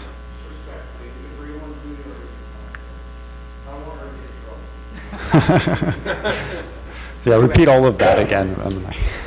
As things are situated right now, it would make sense to have a ban zone or a no-use zone or a no manufacturing zone. But since I haven't discussed it fully, I would like to do that before I make any other comment on it. But I do think that if there's a non-retail, it would make sense as well, that there'd be no manufacturing for law enforcement reasons. Sure. Okay, thank you. You know, the way to do it would be the same way with the combining district. And then, then we can address some of those issues with what about C2 and C3 that's appropriate. You create the combining zone, and then you go through the map and decide where it goes. And then you don't have a problem with something that's manufacturing that's allowed in one manufacturing zone and not allowed in another, Right. which we can't do. Right. So I think it makes sense if getting law enforcement to respond way out in the woods is a concern for retail, it's a concern for manufacturing, right? Well, then, I mean, are we going to start, and I respectfully say this, do we start that conversation when we get into cultivation then too? Because all of our cultivation Sure. starts in these rural areas, and if we're going to say, well, retail and manufacturing, I mean, the base product that everybody is so worried about and security measures is cultivated. So, I mean, this is where it starts to get muddy, is, Yeah. you know, these little issues of security in the outlying areas. Do we worry about the liquor store? I mean, Gasky Market sells $5,000 of cash a day of liquor. Are we worried about them? I mean, do we worry that, you know, somebody's going to go rob the Gasky station for their $10,000 of cash that they have on hand every day? I think people worry No. about it. I think people's jobs are to worry about it. And I know. And you do things to Where does it start? mitigate it. I just wonder from my Sure. standpoint up here, where does it start and stop? Yeah. Because I worry about it consuming all of our usable areas. Because if we're worried about retail in the outlying areas, and then we're going to worry about manufacturing and processing, when we get to cultivation, all of our cultivation's happening in these outlying areas. Sure. Are we going to start propping up with concerns about security measures there? Certainly, yeah, I think know. so. I think it's also, but I get what you're saying. I think Yeah. it's also from the standpoint of just trying to make this simple. But does it simplify it, or in the end, does it complicate it? Good question. Okay, All public. right. Did you guys define volatiles yet? Like, What Yeah. are, what are they? Yeah, It's chemical extraction using volatile chemicals, Okay, generally, that are so it would explosive. be like butane. Is CO2 included in that? Yes.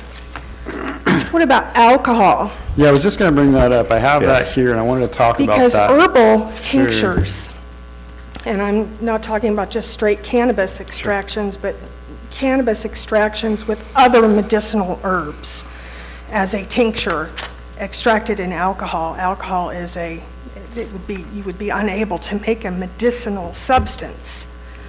You know, Sure. you couldn't make the recreational dab stuff, but you would be restricted from making the medicinal stuff.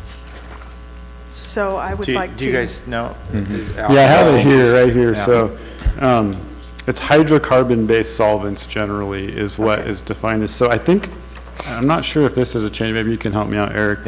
CO2 actually is not, That's right.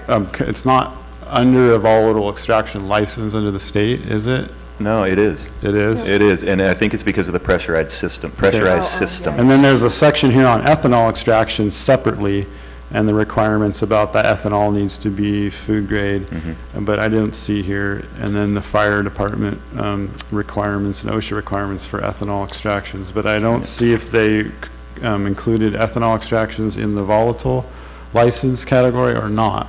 You know, that, yeah, we'd need to clarify where that is labeled. I don't think they consider it a volatile, but I do think they have regulations for fire safety because ethanol is a flammable Right. material. So So it's basically, not- I think the caveat would be that the ethanol extractions, even if you're doing it in ethanol, would have to still have the same type of fire rating building that a combustible material would have. Or a limit. You know, we do Yeah. that tincture extraction in our Yeah, kitchen all exactly. the time. Yeah, and that's because that's what you were talking about, was tinctures. I think Right. within these emergency regs too that they just placed out, Jesse, there was some reference to the tincture thing in those Oh, emergency really? regs. I missed that. That was Yeah, Blake. I think basically they were clarifying some of That's that. also how the full extract, or what's known as the Rick Simpson Yeah, oil there are is made. RSO, yeah. Is that it's put into the alcohol, and then that It's is stripped of all its allowed waxes and to- lipids and- Right, If you're distilling- evaporate. Yeah, when you have a closed loop distillation type equipment, Yeah. then there's some further This- requirements versus this- just soaking in alcohol is a different process Yeah, than for distilling making the tincture, it's alcohol. different. Okay. The tincture packaging rule here just simply says added some requirements, basically to make sure it's a tincture and not an alcohol product trying to pass as a tincture. Yeah, I think within the regulations, there's an amount of alcohol that you can add to it. I think you're limited in that amount because you're not supposed to, Right. have a big So it doesn't turn flask full into- of alcohol-based Right. tincture. Right, so what they don't want is a, like a liqueur, right? So Exactly. that's Right. different from a tincture, but the Rick Simpson then is going to be, or the full extract, is an I alcohol. think the problem derives from how do you distill out the alcohol and separate that from the cannabinoid oil? That's where the process It becomes. evaporates. Do you open air evaporate it? Do you do it in a Right. distiller, Well, tabletop that's- distiller? I think that's where the state gets into some of the defining qualities of what that entails. Because, it could be considered volatile if you consider that ethanol is a flammable substance. And a lot of people distill it out through like tabletop water distillers. I don't personally have a problem with it. That's something that I've done prior to. But yeah, I don't know. Definitely, I think we have to do a little more investigating in terms of what the regs state for that. Thank you. Okay, good. Yeah, I don't see it really clarifying if yeah. they're putting ethanol extractions. It sounds like they're defining it as hydrocarbon-based operations, That's what I would but then think you're so. saying that CO2 is in there, which is not a hydrocarbon operation, so I can't remember how they made that distinction.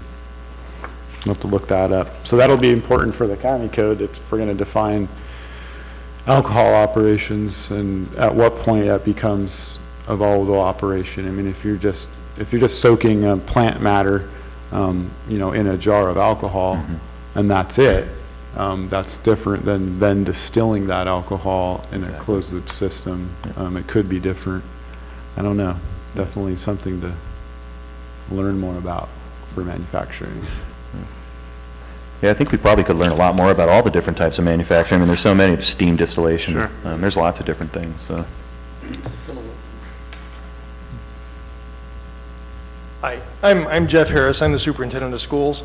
And one thing I would encourage as you guys continue to have the conversation is we'd like to be involved in the conversation.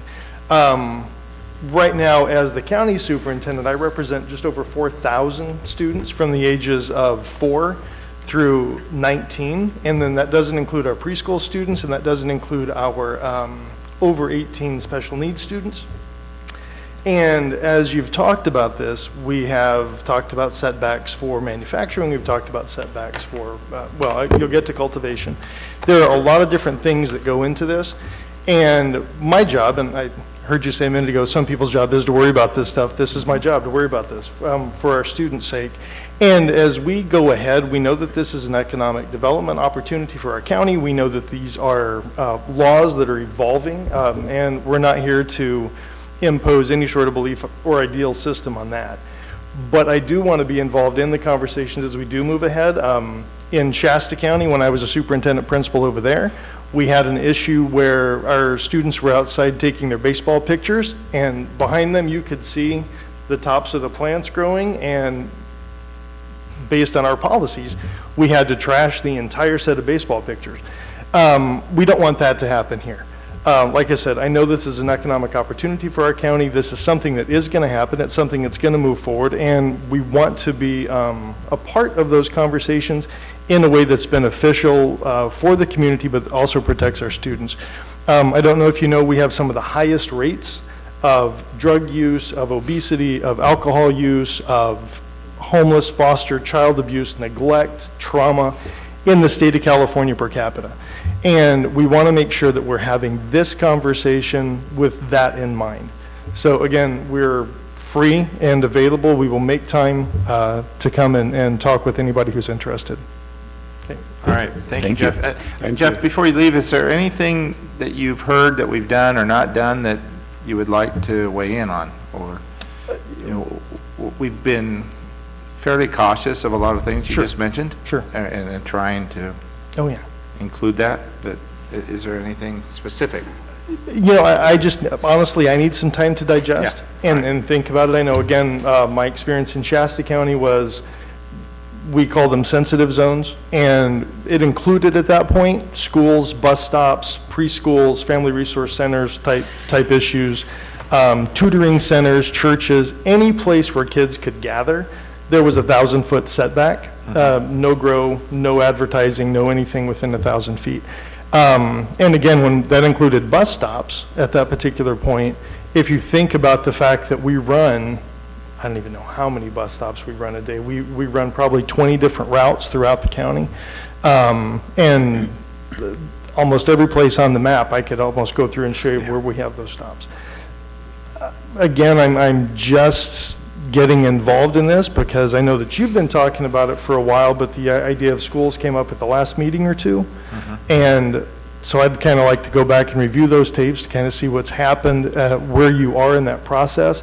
I know that there's always the permitting process that we can weigh in on, but if we can get this taken care of in the early stages as part of the ordinance, then that saves us a lot of time of having to say, oh, by the way, you didn't know that this particular school facility was located at this position because you looked at a school, not at a satellite facility where we have students. So really just making sure that we have everything laid out, everything mapped out, everything put together the way that it should be. Do you have access to lists of that nature, satellite places and locations? Oh, yeah, Because that would be very valuable for us. We have everything you need. If you could get that together, we could put that to really good use. Or take a copy of our map somehow, Yeah. get that, Relay it. and then make sure we've got everything covered. Absolutely. All right, thanks, Jeff. Sure. Yeah, we definitely struggled a little bit with making sure everything's on the map and figuring out how to get that data. And then it, you know, kind of came to that we don't, if we miss a point, then it would be, it would come up during the permitting process where there's a much more thorough notification. But definitely, like, getting as much of that data on there so that we can get a picture of what we're talking about. Right, so what we can do is we can show actual school sites where we have students report every day. We can show partner sites where we have either preschools or other partner organizations that we work with where we know kids are. We can show transportation routes, and we can also show any congregation point where we know that our kids might be, or temporary points, because I don't know if you know, we own between 10 and 15 different properties around town that are owned by the school, and they're vacant land, it's vacant property. And what our students have been doing is that's where they go to build their houses. And so they're owned by the County Office of Education. Those do become school sites, but they're itinerant school sites. And we've kind of gotten away from the home building at this point, so we're more in the tiny house building process. However, if we were to do that again, those are school sites. They are kind of governed by state laws around schools. And so we'd have to determine whether or not those actually were school facilities and student gathering places under this definition in the ordinance, or whether that was a different location. But they are scattered throughout the city. So, but we can mark those down. Well, thank you for coming out. Thank you. Okay, we're about to wrap up.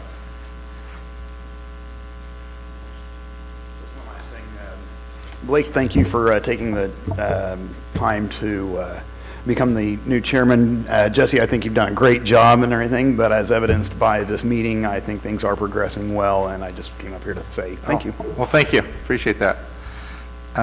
Okay, any other comments out there? One thing I would like to do before we leave and break today is really set the agenda for next time so that I can get my head about where we're really going, not just for the next meeting, but really, you know, the whole general task at hand here. And so we've got 7 minutes to wrap up, and if you're all okay with that, maybe we can just brainstorm a little about, you know, potential agenda items into the future, not only for the next meeting, but into the future. And For our manufacturing, that might be, if I could Okay. just go over it. So Definitely. they are defined. Volatile solvent means any solvent that is or produces a flammable gas or vapor that, when present in the air in sufficient quantities, will create explosive or ignitable mixtures. Example of volatile solvents include, but are not limited to, butane, hexane, and propane. So I think alcohol would be in there. Yeah. Yeah, for sure. Yeah, that just Volatile scooped up the gas. tincture concept. Yep. And then there's a, manufacturing or manufacturing operation means all aspects of the extraction and/or infusion processes, including processing, preparing, holding, storing, packaging, or labeling of cannabis products. Manufacturing also includes any processing, preparing, holding, or storing of components and ingredients. Non-volatile solvent means any solvent used in the extraction process that is not a volatile solvent. For purposes of this chapter, non-volatile solvents include carbon dioxide and ethanol. I did not highlight that one. Huh. And ethanol would be alcohol, correct? Ethanol is alcohol. Yeah. So that's considered non-volatile then? Yeah, carbon dioxide is a non-volatile. So if we wanted, it wouldn't be as simple as the state license. The county code would have to specify that operation. Okay. So there's some room to figure out how to include ethanol. Okay. You want to come to the mic? No, we can save it for later.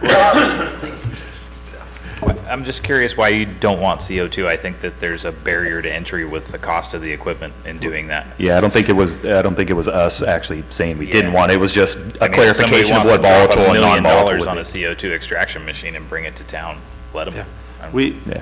I'm just going to say it this way. We have not addressed that yet, and we're not going to address it yet today. And so it has not been discussed. We just assumed it was part of the other criteria. We just there learned was that. the thing between the VOCs and the non. You're exactly where we are. I think the CO2 goes to like what we were talking about. It's big money. It's big money who can displace other kinds of non-volatile, less expensive operations out of the idea. Okay. So in terms of the actual agenda that we started with today, we still need to finish item 2, manufacturing details, and then we need to finish item 3, which is the cannabis cultivation. And we did get a good start on both of those today. What does the future look like? Obviously, those would be items 1 and 2 for next time. And then after that, where do we go from there? We can include distribution in the conversation with the processing and manufacturing. It's just another indoor operation that we want as much of it as we can get. It's going to be hard to get any of it. It's part of the micro business model that's important to have. In order to move any product from one licensee to another requires a distributor. So it'd be great to have at least a distributor here. There's self-distribution licenses also. And is that distribution specific to anything like commercial, or this is general distribution? It's all commercial. It's all commercial. Everything we're doing, It's only commercial. So this distribution is just another licensing It's not category. retail though. It's not like. Yeah, Yeah, that's what I was asking. It's like the alcohol system where it's like a 3-tiered separation. The producers are separated from the retailers and are separated from the manufacturers and need to use a distributor to facilitate transactions and to collect taxes. Okay. I guess when it comes to cultivation, we could start to, continue the discussion on sizing, how we size it. Sizing, zoning, Yeah. impacts. Yeah. And then the consideration of C2 and C3 potentially. Yeah, the C2, C3. So that's what I have. Okay. After distribution, and say we've worked through all that, future meetings, what's next? What's left that on our agenda to accomplish? It would be cultivation. And once we deal with the manufacturing aspects, processing, distribution, that goes right into cultivation. And that'll probably be the one that takes up a considerable amount of time. And again, that's commercial. Yep. So Yeah, we're done. I think we're only doing commercial everything. Yeah, I was going to say, I think we're done with personal Yeah. ordinance stuff. That was passed by the board, so we're done with that. Yeah. Okay. Okay, that's good. Helpful. Any other comments or? I just want to make sure, is there anything that you need from community development for the next meeting? I'd like to see some zoning maps for the hills. Let's find the PO and where it lies next to the TPZ, and Okay. I don't think there's any little hidden sections of ag land out there, but. I think there's one or two in we the should, Gasky you know, area, but they're. So it's going to be like the So you'd like- Highway 305, Rowdy Creek, French Hill. Okay. So you'd like to see zoning maps with For the TPZ, with PO, and the- ag stuff. Yeah, The show- cultivation aspect. It could, when you say, if it's just TPZ and PO, we could probably, it may end up being, each one of our zoning maps is on an 11 by 17. And we have a lot. I of know, them, I just looked a at whole lot of them. them. And that's, I mean, maybe if we just want to select a geographic area to begin, Sure. it could be a little bit overwhelming. I mean, should we consider, you know, spaces off of the highway, accessible spaces? I mean, Yeah, a bunch of it. I think maybe it would be appropriate to have a meeting in your office so we could schedule, where we could look at this stuff and kind of select the places Why don't- to focus why on don't- maps. Why don't we do that in the meantime, Yeah, before okay. the next meeting? You guys got that? Yeah, Yeah, just okay. let me know. And then Heidi, the only other thing was getting the maps over to the school, to Jeff. Okay, That's the Throw 'em over your left superintendent's shoulder. input. I think that'll change the way, if you're going across, you're talking about a 550-foot zone. The buffer? Sorry, Eric. yeah, just to clarify real quick, the 550-foot buffer was for a medical-only retail establishment. If we were adult use, it would be 1,000. So we have two separate setbacks. Well, but the feds don't have any allotment for medical use, No. so there's still for drug-free schools, still 1,000 feet. So that's just something to think about, but we can do that on the maps. Okay. Yeah. Thank you. if that's the case, that kind of dismantles The 550. the 550. Joel's pondering it over there. Okay. Well, I don't know what he means by drug-free schools. Yeah. Who's governed by that? Yeah. Who has to comply with that? Respectfully, What are we the just don't consequences? understand. Yeah, What that law is that from? What doesn't- does that So mean? we don't know what that means at this point, but we'll get to it. All right. Okay. Are we good? still on the 2-week schedule for this meeting? Yeah, that was my next question for next meeting, and we're out of here. He doesn't want to meet every week, huh? No.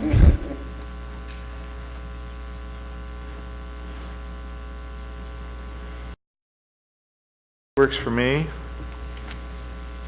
Everybody good with that? Yeah, should we do 2? Could we do 2 at a time? The 27th would be the next one after that. Makes it easy for people. I'm free I'm in Sacramento, so, on the 27th. yeah. Can we go a week after that? Gee, that would be the 4th of July. How about we do 2 in a row, week to week, do 13th Yeah, I wouldn't and skip 20th? a week, either 13th skip and- you or just keep on schedule. We're also going to want to check the availability of the board building. chambers Yeah, for those Okay. times. I know, for right. example, on the 27th, I have something written down on my calendar, yeah. some Okay. county training that may be using this room. Okay. I don't know. Okay. Okay. Well, I'd like, yeah, if we can go the following week, so that we're not going 3 weeks in The between. 20th, or I'm out of town the 20th also, but, We got June 13th, right, as the next 13th, one? And yeah. then 2 weeks from that, if you can't, is the if you 27th. can't make it, then I would like to Schedule it meet anyhow. in between that, or, yeah, or to schedule it anyhow if you can't make it. I'm not available in between either on a Wednesday. Okay. Okay. Then let's just try to shoot it Is- for the is there- 27th, depending on the board chamber availability. 4th of July is wide open for me.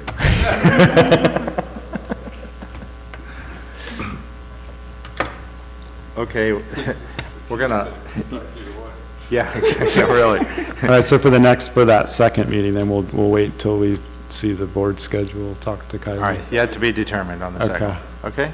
Well, thank you, everybody. We're good. Made it.